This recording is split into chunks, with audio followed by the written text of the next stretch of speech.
Selamat datang kembali di sesi pembahasan kita. Hari ini kita mau gali satu pertanyaan dasar banget nih soal makanan. Pertanyaan yang mungkin sering Anda pikirkan juga ya. Betul, soal pola makan rendah karbohidrat yang seringnya kan jadi lebih tinggi daging dan lemak, itu sebenarnya sehat nggak sih? Nah, ini dia. Kita akan telusuri argumennya dari materi sumber kita hari ini. Iya, khususnya dari bab daging atau tumbuhan. Menarik judulnya. Sangat. Kalau Anda lagi coba pahami soal makan sehat, tapi di luar nasihat standar gitu ya. Apalagi kalau kejebak perdebatan soal karbo versus lemak dan daging ini. Nah, diskusi kita kali ini coba kasih perspektif yang agak beda. Dari sisi sejarah evolusi manusia. Perspektif yang bisa jadi nantang banyak hal yang kita anggap benar selama ini. Kita mulai dari cerita unik deh. Tahun 1919 di New York, ada dokter jantung, Blake Donaldson namanya. Oh, saya pernah dengar sekilas soal ini. Dia waktu itu melakukan sesuatu yang, cukup radikal ya. Dia resepin diet tinggi daging berlemak. Buat pasien jantung yang kelebihan berat badan pula. Iya, dasarnya apa coba? Asumsi dia tentang apa yang dimakan nenek moyang kita di zaman prasejarah. Wow. Jadi pertanyaannya, apa benar lihat kejutaan tahun lalu bisa kasih petunjuk valid soal diet sehat kita sekarang? Itu dia. Mari kita kupas lebih dalam yuk. Oke.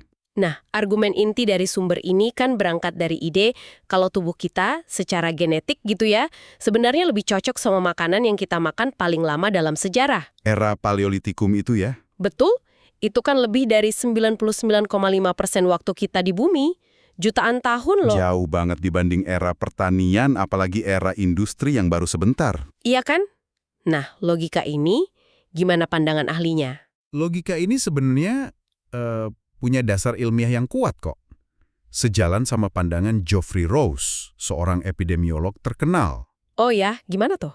Rose bilang, strategi paling efektif buat cegah penyakit kronis modern, kayak penyakit jantung, diabetes tipe 2, itu ya dengan coba kembali ke kenormalan biologis. Kenormalan biologis, maksudnya gimana tuh? Maksudnya, kita perlu lihat lagi kondisi lingkungan dan gaya hidup, termasuk jenis makanan yang dominan dulu, waktu gen kita terbentuk dan beradaptasi. Selama evolusi panjang itu, Oke, kenormalan biologis soal makanan. Jadi, diet Paleolitikum itu kayak apa sih sebenarnya? Kan kita nggak punya mesin waktu nih. nah itu dia pertanyaannya. Gimana kita bisa tahu? Sumber kita ini merujuk ke analisis yang menarik banget.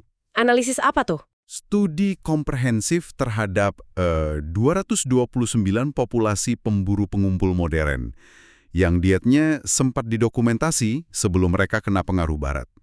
Jadi semacam jendela ke masa lalu gitu ya? Bisa dibilang gitu. Ini proksi terbaik kita lah. Terus hasilnya gimana dari 229 populasi itu? Hasilnya cukup mengejutkan kalau dibandingin sama anjuran diet sekarang. Pertama, konsumsi makanan hewani itu tinggi banget. Seberapa tinggi? Bisa dibilang, kapanpun dan dimanapun memungkinkan secara ekologis. Rata-rata sekitar 2/3 kalori mereka itu dari hewan. 2/3? Itu kan banyak banget. Iya, sekitar 65-70%. Sisanya baru dari tumbuhan. Bahkan ada populasi yang hampir 100% hewan, kayak di Arktik. Terus ada yang vegetarian nggak? Nah, itu dia poin pentingnya. Dari 229 populasi itu, nggak ada satupun yang vegetarian murni. Wow, jauh banget ya dari piramida makanan yang kita kenal. Kalau komposisi makronutriennya gimana? Berarti tinggi protein sama lemak dong? Tepat sekali.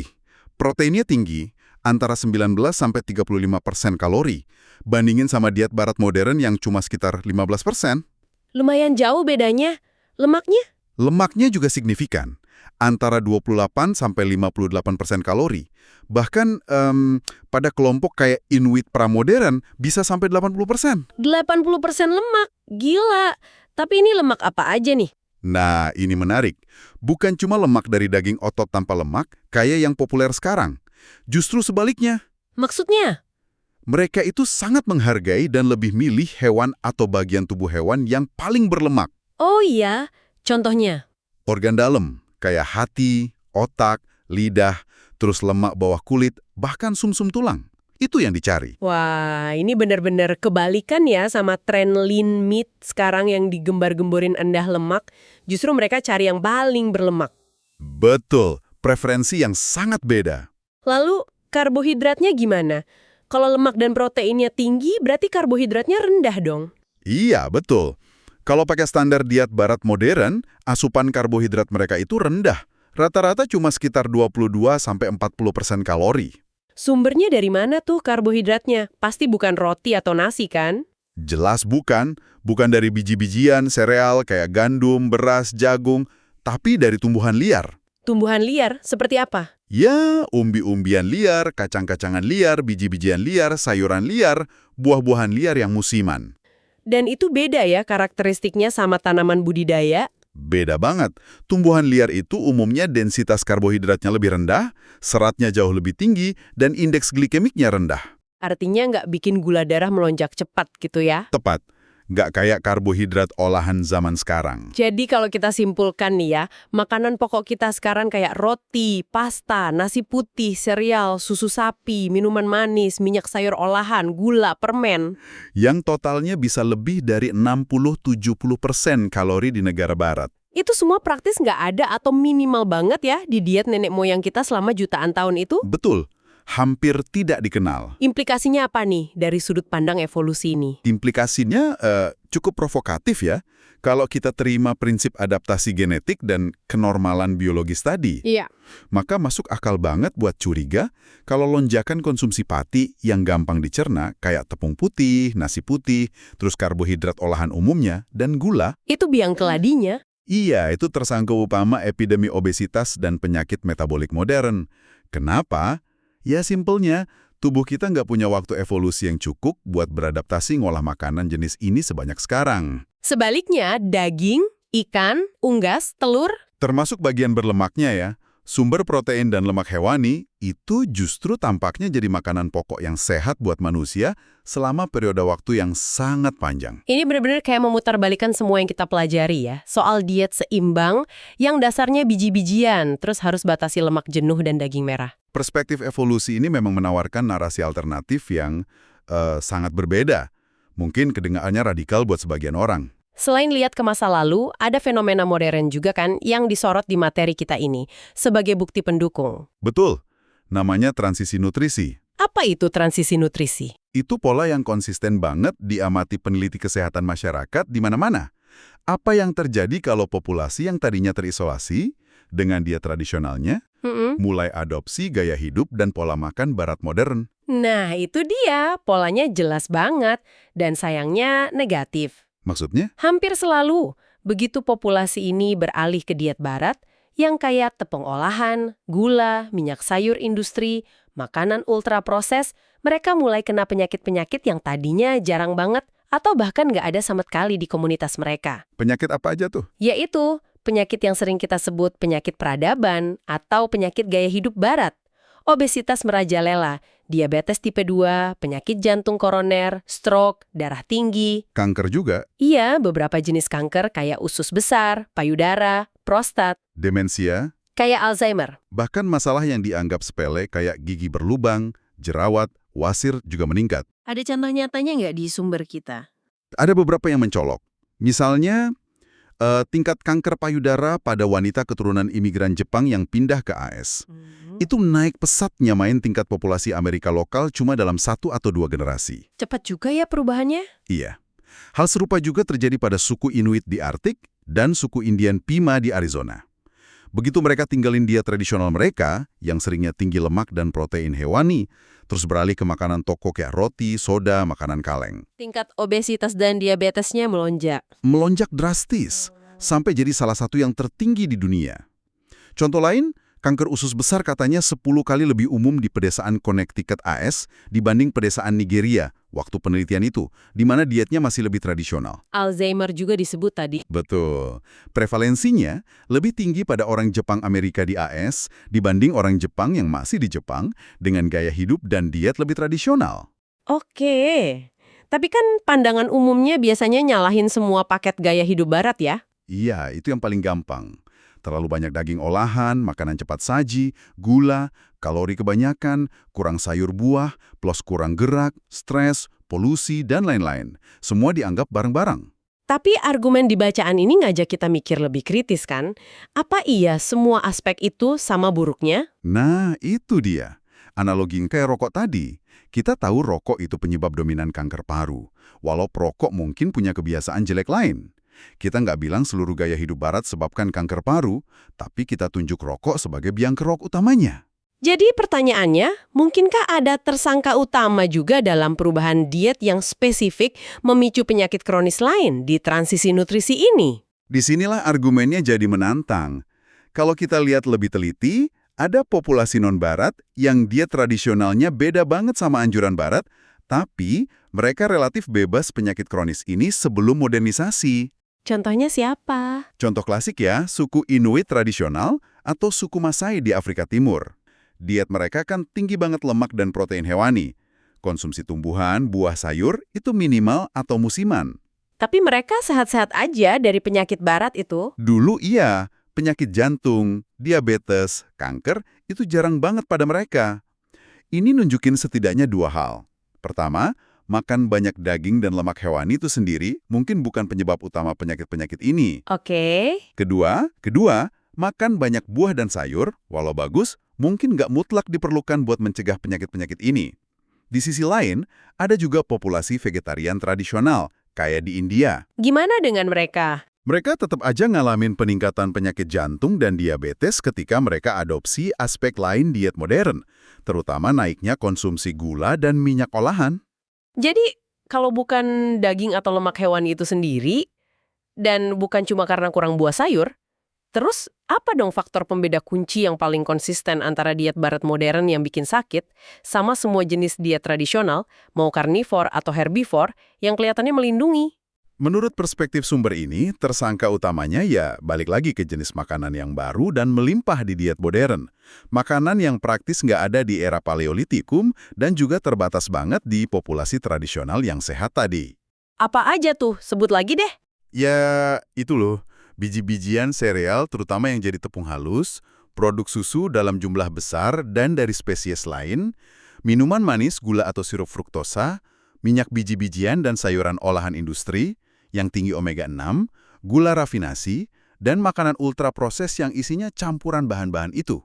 Jadi intinya karbohidrat olahan, ya, terutama gula dan tepung. Kelihatannya begitu. Ini sebenarnya bukan ide baru-baru banget sih. Ada dokter Inggris namanya Thomas Cleave, beberapa dekade lalu udah bilang ini penyakit sakarida, nunjuk peran gula dan karbo olahan. Ini bikin kita mikir ya, mungkinkah jenis karbohidrat yang kita makan, terutama yang olahan dan manis itu, perannya jauh lebih besar dalam nyebabin penyakit modern dibanding jumlah total daging atau lemak yang kita makan? Jadi kalau kita coba sambungin ya, dari dua jalur bukti ini, argumen evolusi nenek moyang dan pola penyakit pas transisi nutrisi, keduanya kayak nunjuk ke arah yang sama ya. iya, kayaknya gitu.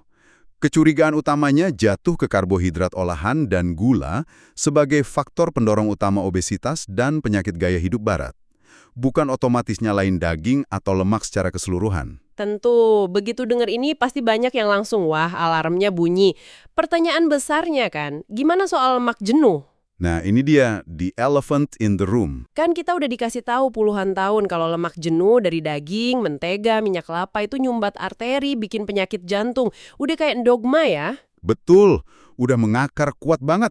Sumber yang kita bahas ini dan juga literatur ilmiah lain yang dukung pandangan ini secara implisit bilang, Bilang apa? kalau ketakutan soal lemak jenuh ini mungkin dasarnya dari interpretasi data ilmiah lama tahun 50-an sampai 70-an yang sekarang makin banyak dipertanyakan dengan riset baru dan metodologi lebih baik. Jadi ilmu lamanya mungkin perlu diupdate. Ada semacam paradoks logis juga kalau kita terima dua premis dominan sekarang. Premis 1. Karbohidrat olahan itu pendorong utama numpuknya lemak dan obesitas. Bukti fisiologisnya lumayan kuat buat ini. Oke. Premis 2. Premis 2? Lemak jenuh yang seringnya lebih tinggi di diet rendah karbohidrat itu penyebab utama penyakit jantung. Kalau dua-duanya benar terus gimana? Konsekuensinya kan aneh. Diet yang secara alami bikin badan cenderung langsing, rendah karbo, tinggi lemak protein, malah bakal bunuh kita lewat penyakit jantung. Nggak masuk akal ya dari sisi evolusi. Banget.